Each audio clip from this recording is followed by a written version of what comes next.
I thought that they were gonna put us in like this little box, and it was gonna be like a nightmare.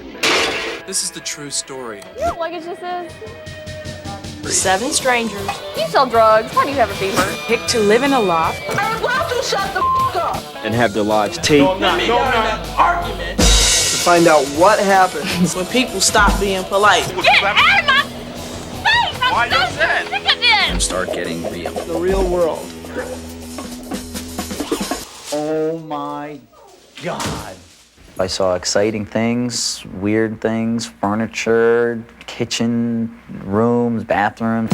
Well, my first roommate walked in and her name was Becky. Hi. My next roommate was Kevin. I almost fainted. I was like, my God, what is this fantasy island? Norman. This is totally insane. Heather is a rapper. All right. I'm Heather, too. Hi Heather. I'm just running from the door. Andre. The door opened and I saw 5 other people, nothing like me or most of the people that I hang out with. Somebody coming? Hi. Who's that?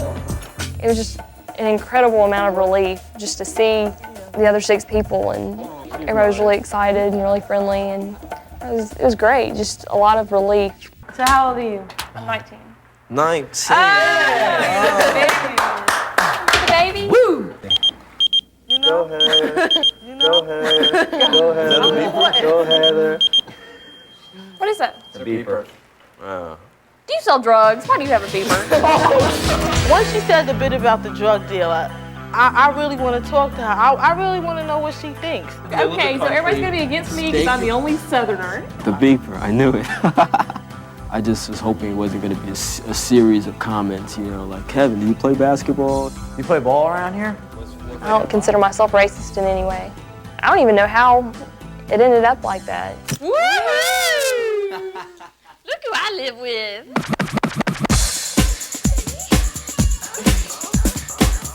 Tastes good to me. Mm-hmm. Well, now you're pretty cute in pictures. What? I got a call from my agency that I was supposed to do this shoot for a fitness magazine. They moved over this big couch sort of thing. So I'm like, you know, what the hell is going on here? So this girl comes out, Karen, with this like black, like a plastic raincoat on top with nothing on underneath. And I was like, this is gonna be interesting. Run your hands over his body. One thing led to another, and we were touching and grabbing each other, and then we started kissing for some reason. And the photographer was like, yo, go with it, go with it. This looks great. I wish I had my gun, I would have shot him dead. But we filled out the papers and left instead. Could you believe that? Just style up. I then said to myself, the system sucks. When I heard her rap, I was just like, Heather, you know, this is all so heavy and you don't really come across this way. And she was like, well, this is just how I express this part of my life, these feelings. And I was just really impressed. It was these 2 guys, right? Yeah. Were they cute? Okay. Norman didn't really come out and say, you know, I'm bisexual, how do you feel about that? You know, gather around, we're gonna discuss my sexuality. You know, it wasn't anything like that, it was just kind of, it just sort of surfaced and no one's had any reaction to it at all. It's just great getting to be around him because Norman expresses it so normally. Who's got the water on the stove? Oh, I do. Do you know that it's been there for 2 hours and there's no water? Eric, why don't you shut the up? I don't really know how to explain it. It's just kind of crazy in here. The phone. Yeah,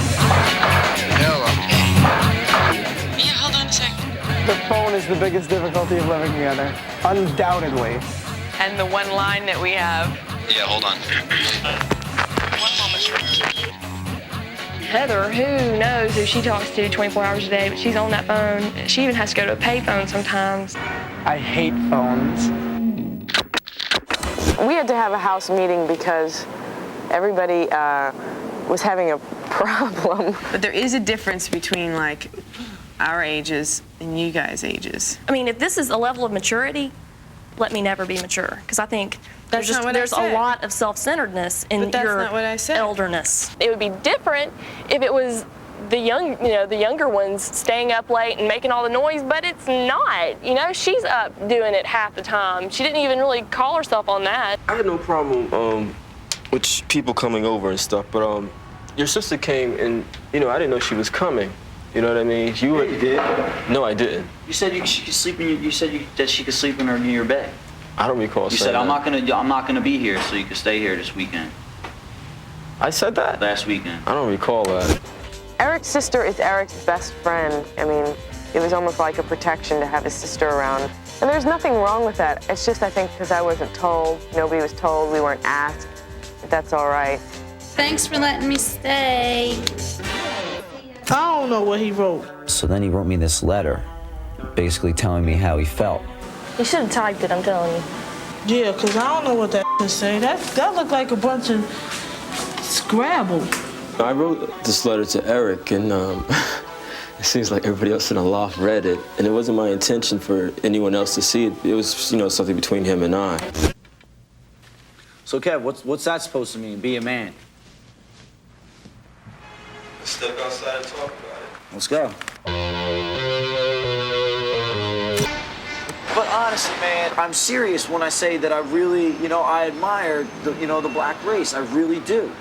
I mean, if I put it down, it's like maybe these are, ridiculous examples, but everything, if you look at like all professions and stuff like that, and you look at the best in like these certain fields, like not only just sports, because that's just athletics, black people are by far dominant over white in all sports. Yo, listen. I mean, first of all, you start off with stereotypes. You're just like, you're superior in sports and entertainment. That's what a lot of people, white people, think that's all black people can do. You know what I'm saying? I'm not an athlete, man. I'm not a singer. You know what I'm saying? I'm not a rapper. I'm a writer. Have you ever met a black writer before? Have you ever met a black writer before? I mean, I never, actually had a conversation or been friends with them. My point exactly, man. So did you even fathom that some kid would be writing, a black kid would be writing for Rolling Stone, the New York Times, and all that other stuff? You know what I'm saying? I don't know, man. A lot of people don't. It's like when people have these kind of thoughts, it's like it's limiting to you and stuff, man. It's like, oh yeah, Kev can dance, which I can do, or he can play ball, he can do this, he can do that, man. How many people know that Kevin Powell can write? You know what I mean? Right. Kevin's never around, and we were thinking it would be funny. It was just a playful thing to get together and do this sudden joke on Kevin. We got a video camera to video the whole process of how we were going to do this so Kevin can see it when the joke was finished. We chose a personality that we would want somebody to have, and we wrote it down on a piece of paper and put it in a fishbowl. And then everybody picked from the fishbowl and got the character. So that was a riot. Okay, a complete hippie. He's loved the whole bit. Yeah, well, I'll be a nerdy gay. So explain your character. I'll be a nerdy gay. Explain your character. Oh, no. I get to be a whore. So Norm comes into the bathroom, and he opens up the curtain, and Kevin, I could see Kevin in the... You should have told me, man. Look, he's hung like a horse. Oh my God. I don't believe it. I know Norman is very open about his homosexuality, which I don't have a problem with, but I didn't know Eric was, I didn't know Eric was gay. I was like, but Norman went into the bathroom and everything and like pinched Eric's butt in the shower. I see Kevin's face go, oh my God. Are you trying to change your image or something? Sex sells. Julie like topped it all off. We're sitting here at dinner. Julie comes down. Her hair was all curled. She had red lipstick on. I mean, she was straight out of Jersey City. It was just a classic. You really changing your image. Do you like it? No. Why? This is not you. Julie, Kevin's leaving. He just freaked out so much that he jetted. He just took off. And I was just freaking out. I was like, yo, she's changing her personality. She lost her virginity. She's just gonna become some sort of freak and stuff. And I don't want to even deal with this type of thing. The elevator hits. I need air, man. Everybody's crazy in this apartment. No, please, I'm serious. I'm sweating. Kevin! Oh, Kevin! Kevin, it was a big Come here. His brain just must have been swimming. And I think it started to really hurt him to see all of us sitting there bonding in a sense, and he was left out. I get to be a whore. Julie. Man, I was pissed off at you.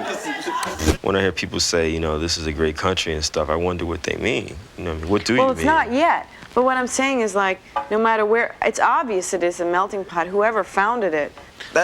Utopia is beautiful, you know what I mean? I'm not even talking about utopia. But in a way you are. No, I'm just saying that this land, right, this land that we live on, the physical land, is going to be here. That was stolen from the Indians. We'll be here. Well, chip on your shoulder or not, you know, I think... What do you mean chip on your shoulder? No, I just mean, like, I think there's a lot of opportunity in this country. Opportunity for what? Opportunity? They took one look at me and they were like, no, we can't hire him. You know what I'm saying? Why not, Becky? The color of my skin. That's an opportunity, Becky.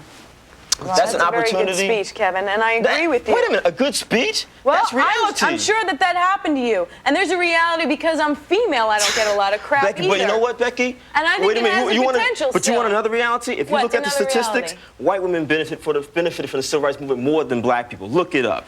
Then I'm the lucky one. You are. In a certain sense, you are. That's good. In a certain sense, you are. Thanks. Where's the opportunity is my question to you. Where's the opportunity? I know. You know what I'm saying? I know that there aren't all opportunities. All I'm saying is that there's a potential for some. For some. There is a potential for it. I'm saying that you and me and Heather and Norm and people like us can get together and make it better. That's what I'm saying is potential. That's a beautiful song for you to put on your album, What Becky. do you mean a beautiful song? But I wonder how many of your friends you're going to pull into this. I don't listen to your crap anymore. Crap? Do you think that what I'm saying is crap? I would say it if I felt it, because I have no So problem you don't expressing think my it's mind. crap? Well, I think what you're saying is crap. That's your prerogative. I think we do have and the then, ability you know, to because do you it. said that, that's part of the reason why nothing will ever change, because people insult each other's intelligence and I'm like not that. insulting your intelligence. Because you know what the problem is? You're You're so used to thinking that your way is right. When someone else challenges, you don't even know how to answer the question, so you immediately get defensive and call it crap. My point is, who gives about farm ethics if I live on 163rd Street in Amsterdam Avenue? Who gives a about 163rd and Amsterdam Avenue if I live on a farm? That's the same you know mentality. what I'm saying? And then don't accuse a black kid of coming down to your neighborhood and robbing you then. I never did. That's what you said the first day you moved in the house. You're a racist, man. You're a trip. racist? You are. I'm not a racist. You are. Why am I a racist? What just suddenly made me a racist, Race Kevin? plus power equals racism. Think about it. What power do I have, Kevin? I'm just sitting here hatching something out, and you call me a racist. If you and I went to the same job and applied for it, who would get it? I don't know, Kevin. You would get it. More How than likely. do you know? I've gone through enough job interviews. Just call me a racist. Because you are. What do you expect, honey? You know what I'm saying? Would you like me to run down here everything that I go through every day, and then you can understand why I busted into the apartment because I was pissed off because I got stopped by cops on the highway? How many times have you been stopped and spread against a police car, honey? How many times? How many times? I've never been stopped. All right, then. You don't know how it feels, then. Do you understand what I'm saying? If you think I got a chip on my shoulder, that's why I got a chip on my shoulder. That's why I'm angry. You know what I'm saying? Understand that. My father ain't no research assistant. My father's scientist. My father ran away. You know what I'm saying? Do you understand that? Can you relate to that? What about me having a college education and still thinking about selling drugs because I can't get a job? So basically, do you understand all of that? You're hating me because I don't live hate your anyone, life. Becky, but I'm saying at least try to understand where I'm coming from. You know How what I'm saying? can you expect me to? I'm telling you now. How can you expect me to? I didn't live your life, and I don't live your life now. I'm telling you now, but don't So call what do you me want me moody. to do? Then don't call me moody. Kevin, look, you gotta understand my life isn't all roses and daisies, okay?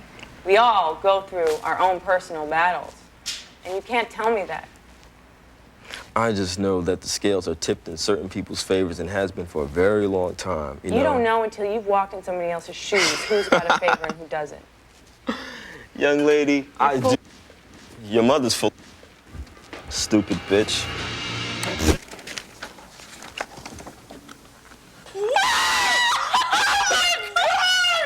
They lying.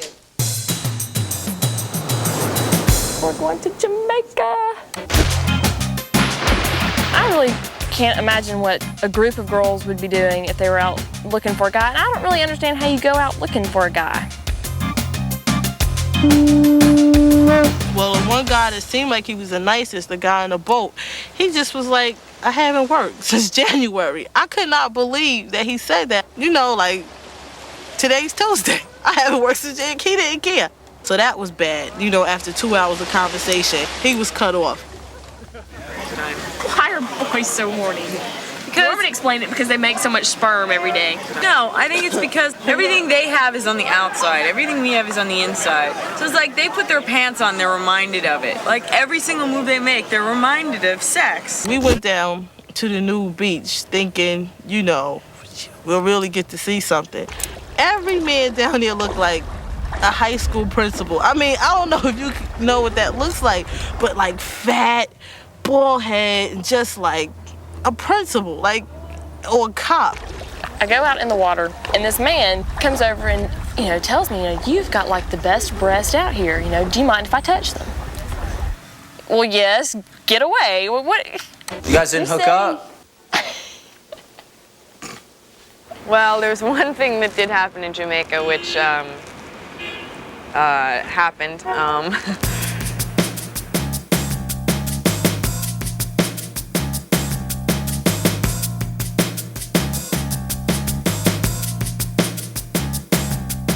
One of the directors and I got kind of close in Jamaica, and we got a little too close.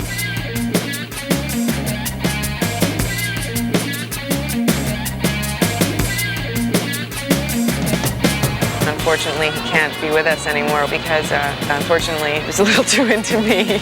And I know you, and I know you. Okay. All right. Pretend they're not there. You're not allowed to talk to them. Okay. Bill is the director I have sucked through the fourth wall. He is now living in our realm. Now you know what it's like. He felt very uncomfortable being on the other side with all the cameras on him, and basically hid most of the time, which I don't blame him.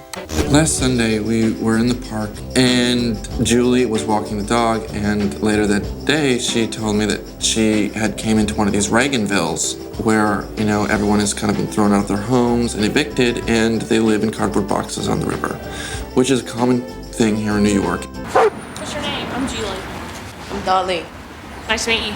One thing I think about Julie is that she's really sincere about trying to understand and trying to help people. It was good what she did because she at least showed Darlene that someone in the world cared about her, you know, because Darlene, she's like a lot of people who are homeless or who are on drugs. It's like you're at that point where you just don't think anyone cares. It's just a lot more real than, you know, when you give somebody change and walk away. You know, it goes a lot farther than that, and I guess I just got a better understanding of what, you know, you basically already know, that who's to say that I couldn't be Darlene if I didn't have the family that I have and the friends that I have to support me. The largest imaginable march here today. Right before we left, they had announced that 1 million people had showed up, and it was just packed the whole way from the Capitol building to the Washington Monument. We will not let the Supreme Court have the last word about our lives, our bodies, and our freedom. It's Charles. What? Right there. Found you. Hey, kids. Hi.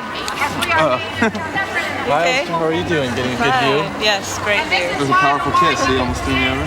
When we went down to the march in Washington, the last thing that I expected to see in 1 million people was Charles. Here I show up in Washington and just wham, I'm not even 10 minutes in Washington and there he is. And I was like, this is amazing. And we had a day to, like, you know, spend a little bit of time together. It was really nice to be a part of a really emotional day.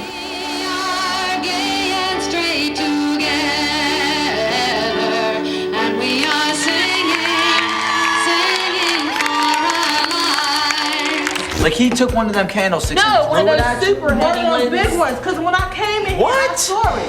I saw something all at a place. I was like, what is that? He didn't throw it at me. He just, like what? If you would have charged him, he would have hit you with it or something. You hit me regardless whether or not this was in his hand ready to hit you? Like that he even thought about that? Yes! Yes! I knew I was like, I can handle, you know, black eye for this. You know, I understand that you're gonna hit me, but I love this show, but I'm not going to a funeral. Julie was really, really upset and hysterical. And for someone to be like that, something serious must have happened. I just picked up the phone and said, who's on the phone? And he said, Kevin. I said, well, who are you talking to? And he said, none of your business. And I said, well, hurry. And I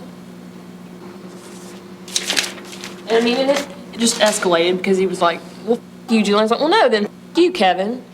So, you know, and he was like, mind your manners or something. And I said, why? You don't ever mind your manners to anybody in this whole place. And it just escalated. And then what did he say? It just went off from there. You know, you're gonna my all this. He said that to you?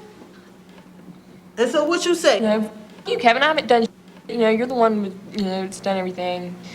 And he was like, I mean, if you ever do that again, I was like, what? You're gonna hit me? What? Just what? And he's like, I'm gonna break every one of your fingers, and I'm gonna do this, that, and the other. And he starts slamming. And I was like, just get out. Just get out. And he was like, no, you better just get out. I took Julie's side of the story and I accused Kevin of it. I take no disrespect. There might be misunderstanding. No, there is no. You've got in your head that everyone is disrespecting you. No, I'm saying. You No, have I'm not. walked No, in I'm here not. from day one saying you've disrespected me. You've disrespected No, I'm me. not. No, I'm You not. pinned me No, down I'm in not. that argument. Pin you down. You Only pinned people me pin down themselves in down. that, no, Are you gonna yell at me the whole time? Are you gonna yell at me the whole time? Argument. What are you gonna about yell at me the whole time? Sicilian blood in me is like rushing up to my head, and I can feel myself going to explode like Vesuvius. You understand what I'm saying? I'm on the phone with somebody from a record company because I'm desperate to find a job. My teaching gig ends this month. I have no more checks coming. I have nothing coming. I have to find a job for the summer. The guy's like, what the f is this? You're not serious about a job. Click. Do you understand what I'm saying, Norman? Click. I felt like Norman took her side immediately, you know, and like there was no question in his mind that I was this person who did all these things that Julie said I did. I really need to know what happened. What? I really need to know exactly what happened. What do you want to know? Tell me I the have just whole story, accused Julie. him of having you be challenged with this object and being spit at in the face. And I need to know. He was throwing candlesticks. I was throwing candlesticks. You didn't throw this? No, Julie. You're bugging. That you threw this and this You're went in the bugging. air. You're bugging. Wait, how did this get on the ground? I have no idea. How did this get on the ground, Kevin? When I went out of the apartment, it may have fell down, Julie. Did he spit at you? Yes. You're lying. How did it start, Julie? What did you do, Julie? I picked up the phone and I said, who's on the phone? That's not what you said, Julie. What did I say? The call ain't important. Something like that, and you cursed. No, you told me she said you. And twice. Once up there and once here. You didn't? Yes, I did fuck you. I didn't say you on the phone, and you didn't say my to me. Julie, after I tried to explain to you that I was on the phone with someone who was trying to give me a job for the summer, Kevin, you said, what did you say, Julie? You were like, I don't, you know, it doesn't make a difference. You know what I'm saying? And you didn't even apologize. No, I didn't. You can believe whatever you want, or you can just say totally out of it. I don't care. All I know is, you know, I don't ever want to be left alone with him again. Ever. I understand that. This is my point. This is what I was saying to Andre. You come from a particular background. I come from a particular background. Wait a minute. Will you listen? Why do you get so close? Will you listen? Black people are emotional. That's my explanation. White people are. Oh my God. Listen. Will you it's do? not a black-white thing. Why do you have to get so close? Will you just listen? Will you listen? I'm listening, Kevin. Yesterday was a building point. Why you happen to Why be. do you get so? I don't understand that. That's my culture. That has nothing to do with your culture. Yes, it does. It does not. That's part of the problem. Get off What do you know the about? black-white thing. It's a reality. Look at Los Angeles. Look at Los Angeles. How you gonna say? Of it. What are all those notes How on you the gonna bulletin say? board? What are you gonna do about it if you're sick What are you of? gonna do? Hit me? No. And there you go. You said that yesterday. Why do you assume? Because I'm a black man, I'm gonna hit you? That's what you assume? Yes, you do. Why did you say it then? Why did you say it then? Because you said I'm gonna break every one of your fingers. That's You hear what you want to hear. Kevin. You hear what you want to hear. And how you gonna say get off the black-white thing when that's the reality? Racism is everywhere. That's my point. That's my point. What happened in Alabama? Because of people like you, Kevin. People like me. People like you, not people like me. Black people cannot be racist. Black people cannot be racist. We don't have the power to control what Get people have to out of my face! I'm Why are you so upset? sick of this. I'm not sorry for it. I don't feel like I did anything on the phone, and I don't. I mean, and if I did, I don't feel like I deserved what I got. I don't really feel like you have a lot of respect for me a lot of times, or for a lot of people. You know, I'm not talking about anybody in particular. I'm just talking about people. I'm sorry it had to happen like that. I'm really sorry it happened like that too.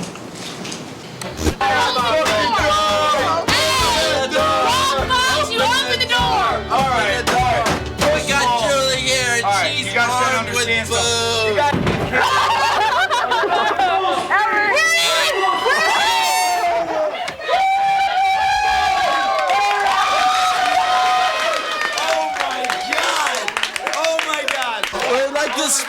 We just broke into the egg. We apologize. I feel like we were stranded for 3 months, and now we've gotten off Gilligan's Island. I'm Julie. It's nice to meet you. I love this place. I love everybody in here. Show me everything. I want to learn everything in here. You guys can launch space shuttles from here, am I right? You guys can launch space. Look at us. There we are. That's me. That is me. The real world is not, you know, being someone else to me. You always have to deal with yourself, and I think I learned that it's really important to be happy with yourself. It really is, and you could deal with anybody from, you know, just starting from that point, you know, being happy with yourself and loving yourself. I definitely was neurotic about how to bring my sexuality into 6 people that I didn't know. Would they treat me differently? Would I be treated differently?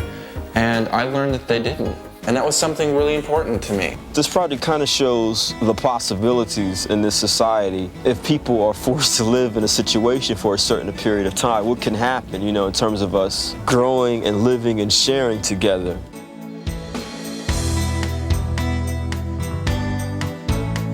I think we'll all stay in touch. I think some will stay in touch more than others, but I definitely always want to know what's going on with them. I feel like we have a strong tie through life now. There's no way that we're not going to know each other. And there's really no way that any of us, I think, could not be interested in what the other one's doing. And I don't know if the point's going to get across in here, but I hope it does, because, you know, this is real.